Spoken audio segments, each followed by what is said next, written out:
ഈ പാർലമെൻറ്റ് മണ്ഡലത്തിൽ പ്രിയങ്ക ഗാന്ധിക്ക് വോട്ട് വർദ്ധിച്ചതിൽ ഏറ്റവും കൂടുതൽ വോട്ട് വർദ്ധിച്ചത് നിലമ്പൂർ മണ്ഡലത്തിലാണ്.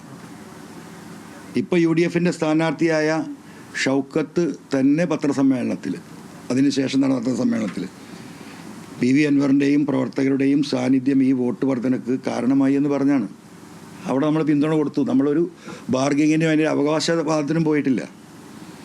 അത് കഴിഞ്ഞ് പനമരം പഞ്ചായത്ത് വയനാട്ടിൽ, ആ പനമരം പഞ്ചായത്തിൽ ബെന്നി എന്ന് പറയുന്ന സ്വതന്ത്രനായ പഞ്ചായത്ത് മെമ്പർ തൃണമൂൽ കോൺഗ്രസിൽ ചേരുകയും ബെന്നിയുമായി സംസാരിച്ച് ഒരു മെമ്പറുടെ ഭൂരിപക്ഷത്തിലുണ്ടായിരുന്ന ആ പഞ്ചായത്ത് മറിച്ച് UDFൻ്റെ കയ്യിലേക്ക് കൊടുത്തു. അതിനുശേഷം ബെന്നി ക്രൂരമായി മർദ്ദിക്കപ്പെട്ടു. 10ഓളം ദിവസം അവിടെ ആശുപത്രിയിൽ കിടന്നു. ഈ പറയുന്ന ഉത്തരവാദിത്തപ്പെട്ട ഒരാളും തിരിഞ്ഞു നോക്കിയിട്ടില്ല. അത് PV അൻവറിൻ്റെ നിലപാടാണല്ലോ. നിലപാട് വ്യക്തമാക്കട്ടെ എന്നല്ല പറഞ്ഞത്. PV അൻവർ വ്യക്തമാക്കിയ നിലപാടുകളെക്കുറിച്ച് ഞാൻ പറയുന്നത്. അത് കഴിഞ്ഞ് ഒരു മാസം കഴിയുമ്പോൾ ചുങ്കത്തറ പഞ്ചായത്ത് UDFൻ്റെ ഭരണത്തിലായിരുന്നു, LDFൻ്റെ ഭരണത്തിലായിരുന്നു. ആ പഞ്ചായത്തിലെ വൈസ് പ്രസിഡന്റ് തൃണമൂലിൽ ചേർന്ന് അവിശ്വാസം കൊണ്ടുവന്ന് UDFൻ്റെ കൈകളിലേക്ക് എത്തിച്ചു. ഇതും നിലപാടല്ല. അപ്പോൾ നിങ്ങൾ ആ ക്രോണോളജി ഒന്ന് ആലോചിക്കണം. അത് കഴിഞ്ഞു. ഇപ്പോൾ UDFന് കൊടുത്ത കത്തിന് ഏകദേശം 4 മാസമായി. UDFൻ്റെ ലീഡർഷിപ്പ് ഈ മാസം 2-ാം തീയതി കോഴിക്കോട് യോഗം ചേർന്ന് ഞാൻ കൊടുത്ത കത്തിനെക്കുറിച്ച് ചർച്ച ചെയ്യുകയും ഞങ്ങളുടെ ആവശ്യം നമ്മളുമായി സഹകരിച്ച് പോകാൻ വേണ്ടി UDF നേതൃത്വം തീരുമാനിക്കുകയും ആ തീരുമാനിച്ച പ്രഖ്യാപനം ബഹുമാനപ്പെട്ട MM ഹസൻ അന്നത്തെ UDF കൺവീനർ എന്ന നിലക്ക് പത്രസമ്മേളനം വിളിച്ച് കോഴിക്കോട് പത്രക്കാരായ നിങ്ങളോട് പറയുകയും UDF ചെയർമാനായ VD സതീശൻ ഈ കാര്യങ്ങൾ ഏൽപ്പിച്ചിട്ടുണ്ട്. 2 ദിവസം കൊണ്ട് PV അൻവറുമായി സംസാരിച്ച് ഈ ടേംസ് ആൻഡ് കണ്ടീഷൻസ് തീരുമാനിച്ച് ഞങ്ങൾ സഹകരിച്ച് മുന്നോട്ട് പോകാൻ അദ്ദേഹത്തെ ഏൽപ്പിച്ചിട്ടുണ്ട്. ഒരാഴ്ച കൊണ്ട് ഞങ്ങളത് പബ്ലിക്കായി അദ്ദേഹം അത് ഡിക്ലെയർ ചെയ്യുമെന്ന് പറഞ്ഞാണ്. അതിനുശേഷം ഒരു വിവരവുമില്ല, ഒരു കമ്മ്യൂണിക്കേഷനും ഇല്ല. പലതവണ അദ്ദേഹത്തെ ഫോണിൽ ബന്ധപ്പെടാൻ ശ്രമിച്ചിട്ട് എനിക്ക് കിട്ടിയിട്ടുണ്ടായിരുന്നില്ല.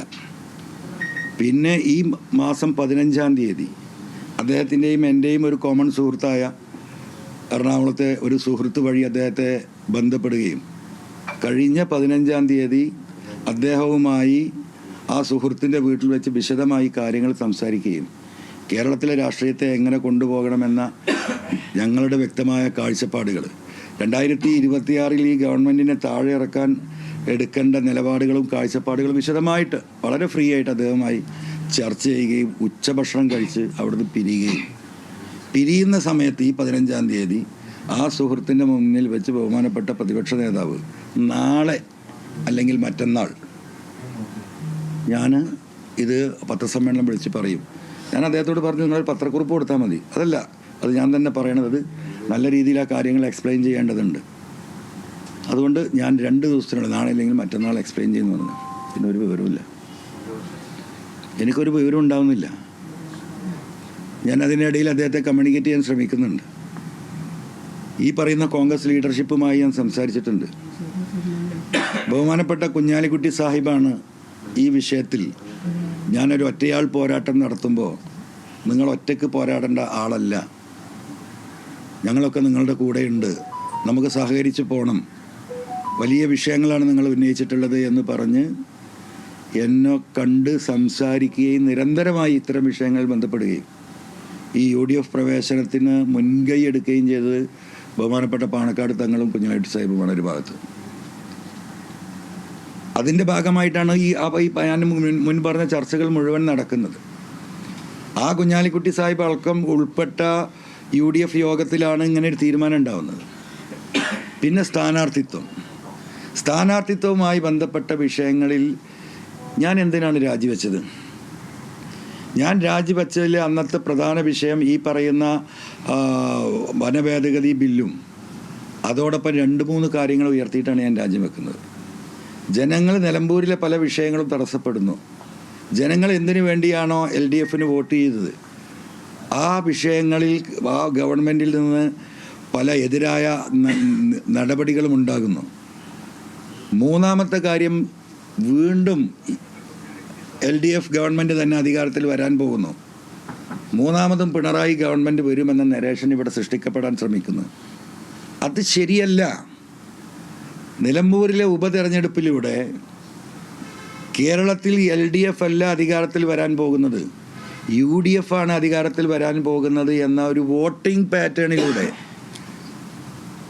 കേരളത്തിലെ ജനങ്ങളെ ബോധ്യപ്പെടുത്താൻ, ഈ പിണറായി ഗവൺമെൻറ്റിൻ്റെ അന്ത്യം കുറിക്കാൻ, അതിനല്ലേ ഞാൻ രാജിവെച്ചത്.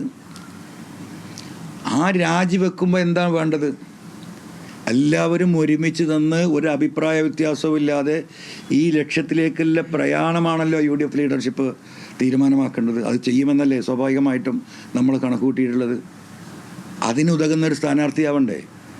ഷൗക്കത്തുമായി വ്യക്തിപരമായ അഭിപ്രായ വ്യത്യാസങ്ങളുണ്ട്. അത് ആ അഭിപ്രായ വ്യത്യാസമൊന്നും ഇപ്പോൾ നമ്മൾ ഏറ്റെടുത്ത ഒരു മിഷന് തടസ്സമേ അല്ല. നിങ്ങൾക്കറിയാം, ഇന്നലെ അദ്ദേഹം ഞാൻ ഒരുമിച്ചാണ് ചോർന്നത് ഒരു കല്യാണ വീട്ടിൽ വെച്ചിട്ട്. ഞങ്ങൾ അത്ര വലിയ എതിർപ്പുണ്ടെങ്കിൽ ആരെങ്കിലും തൊട്ടടുത്ത് പോയിരുന്ന ഭക്ഷണം കഴിക്കും, ഇഷ്ടംപോലെ സീറ്റ് അവിടെ ഇല്ലേ.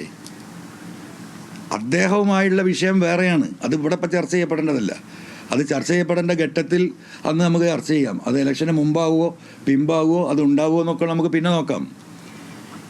ഇപ്പോൾ UDF നിർത്തിയ ഒരു സ്ഥാനാർത്ഥിയെ ഇനി എന്താ പറയുക, ഈ ചർച്ചകൾ നടക്കുമ്പോൾ അതിൻ്റെ മുകളിലൊരു ചർച്ചയിലേക്ക് ഞാൻ കിടക്കുന്നില്ല. അവിടെ എൻ്റെ വിഷയം ഒരാൾക്കും എതിർപ്പില്ലാത്ത ആ സമൂഹത്തിൽ നിന്ന്, നിലമ്പൂരിലെ പൊതുസമൂഹത്തിൽ നിന്ന് എല്ലാവർക്കും വോട്ട് ചെയ്യാൻ പറ്റുന്ന ഒരു സ്ഥാനാർത്ഥിയാണ്. സ്ഥാനാർത്ഥിയുടെ കുഴപ്പം കൊണ്ടൊരു വോട്ട് പോകരുതെന്നാ. വോട്ടാർക്ക് ആരുമാകട്ടെ, ഞാൻ പറഞ്ഞു സ്ഥാനാർത്ഥിക്ക് ഒരു പ്രസക്തി ഇല്ല എന്ന് ഞാൻ പറഞ്ഞു 2-3 ദിവസം മുമ്പ്. നിങ്ങൾക്കറിയാം, അവിടെ ജനങ്ങളും ഈ പറയുന്ന LDF തമ്മിലെ പോരാട്ടമെന്ന് പറഞ്ഞു. അപ്പോൾ ആ സ്ഥാനാർത്ഥിയുടെ ഒരു കുഴപ്പം കൊണ്ട്, അല്ലെങ്കിൽ അദ്ദേഹത്തിൻ്റെ എന്തെങ്കിലും പ്രയാസം കൊണ്ട് ഒരു വോട്ട് പോകരുതെന്ന് ഞാൻ ഉദ്ദേശിച്ചുള്ളൂ. ഇനിയിപ്പോൾ ഒരു വേറൊരു സ്ഥാനാർത്ഥിനെ തീരുമാനിക്കപ്പെടുമ്പോഴും ആ സ്ഥാനാർത്ഥിക്കും ചില പരിമിതികളൊക്കെ ഉണ്ടാവും, സ്വാഭാവികമാണ്, മനുഷ്യ സഹജമാണ്.